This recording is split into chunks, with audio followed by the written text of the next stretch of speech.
now red after decades of Democrat leadership. Republican state rep Samantha Kirkman will replace a Democrat who's held the position since 2008.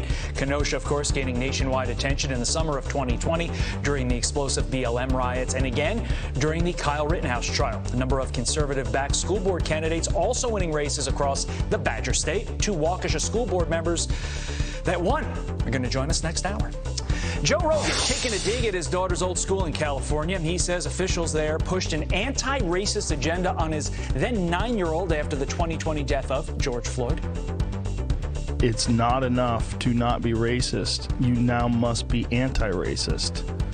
And this, my kid's 9 at the time. Yeah. What does that and mean? I'm like, what does it mean? Doesn't mean anything. I'm like, these kids are not even remotely racist. So to tell a 9-year-old that you have to be anti-racist, well, then they're going to go looking for racism. And they're going to go looking to confront it. Rogan went on to say if schools want to teach kids that, quote, racism is stupid, then I'm all with you. But asked, what is the end goal when teaching them to be anti-racist? Carly.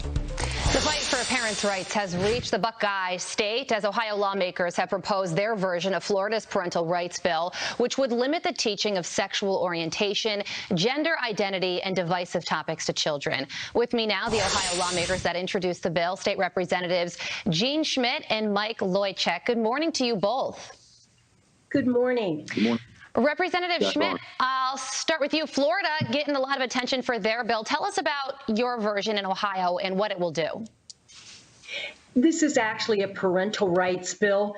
It's very broad and very simple. It basically says that you cannot teach inherently racist or divisive concepts in school, period. It says education must be age appropriate. You cannot teach gender identity or sexual orientation to children below the 4th grade. Between kindergarten and 3rd grade, it is not age appropriate to do that. This discussion should be with the parent and the student. It is a parental rights issue. It also allows, if a school is violating this, for the State Board of Education to have a due process to ensure that this law is being held, and it allows the State Board of Education to determine the correct curriculum for an age-appropriate environment. Well, Representative, let me just get Representative Loychek in here really quickly. I just think we need to ask ourselves as a society, where did we go wrong if a bill like this is necessary? You know, spelling out for teachers not to talk to kindergartners about sex, but you do think it's necessary. Why is that? Hey, Carly, good morning. Yeah, first off, I want to touch on the point that the left, has misconstrued and kind of framed and sculpted this bill to be something that it's not with the name that they've been giving it, as in Florida. Transition into that, I think it's important to address it. This bill is about our kindergartners. This bill is about protecting our kindergartners. When they go in, we don't need to be teaching them sexual orientation or gender identity. These kids are 5 and 6 years old. If you're going to ask any parent in the United States, are you going to send your 5 or 6-year-old to kindergarten? Do you want them to be learning these sexual concepts and gender identity concepts? They're going to say absolutely not. We want to send our kids to learn about ABCs, not about the birds and the bees. So I think this is a strong right stiff arm to the liberal left. And I think it's necessary because they're trying to push this agenda, and we're not going to have it in Ohio. Yeah. Well, Representative Schmidt, this bill is receiving backlash. Boy, is it. Just look at this. The Columbus Dispatch says, our view, Ohio's LGBTQ kids would be forced in closet with lawmakers. Don't say gay copy.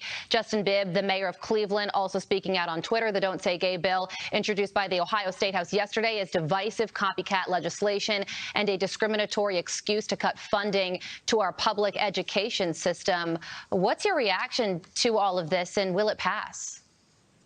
First up, I think they should read the bill and see what it truly says. Nowhere in the bill does it mention that you cannot say the word gay. What it says is you have to teach age-appropriate education, period.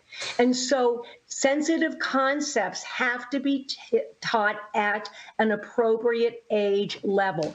Kindergarten, first grade, second grade, third grade. These students may not have the ability to comprehend those kind of concepts. Allow the parents to first talk about it. This is a parental rights bill and a student rights bill. I think you're seeing states, absolutely. You're seeing parents in states across the country speaking out about wanting to take back control of their children's education. So I know that you represent a lot of your constituents in trying to pass this bill. Representative Schmidt, Representative Wojcik, thank you so much for joining us. We appreciate it. Thanks, Carly. All right, one Chicago church is spending Lent, did you hear about this? Fasting from whiteness. But Pastor Corey Brooks has spent the last 130 days on the roof raising awareness for Chicago's murder crisis. He's going to join us live with a reality check a little later in the show. I'm just giving up sweets. I guess I'm not doing enough, though. And the whistleblower handed over Hunter Biden's laptop to Congress. Just fled the country. He says he's afraid of retaliation from the White House. Tom Fitton, as you know, has been on this case since the very beginning. He joins us next. Don't go anywhere. Are you ready for a fresh new bath or shower? Well, now is the best time with 50% off installation and no interest and no payments for 1 year. Hi, I'm Christina, and it's time to flip your old